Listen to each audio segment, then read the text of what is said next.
Ваянзура фил кузи қабля шурб. Және ішпестен бұрын кесенің ішіне қарасын дейді. Кейде біз қарамай ішсек, бәлки ішінде зиян беретін нәрселер жүрген шығар. Сондықтан ішпестен бұрын ішіне бір қарау керексіз екен, я машалла. Уаля ятанаффасу фил куз. Және неге ыдысқа демалмасын дейді. Су ішкен кезде демалып, ыдыспен демалып тұруға болмайды екен. Бәл юнахихи ан фамихи бил хамд. Керісінше ауызынан алыстатсын альхамдулилля деп айту арқылы дейді. Іштіңіз, демалатын кезде деп альхамдулилля. Қайттан бисмилля, альхамдулилля.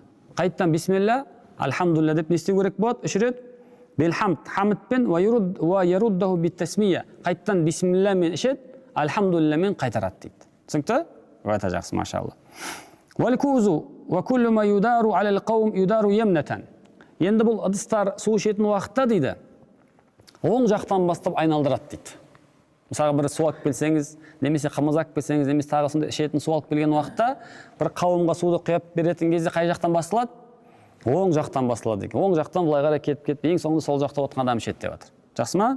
Өте жақсы. Оң жақтан басталады. Вала бәса бишурби қаиман. Тұрып су ішуге болады дейді.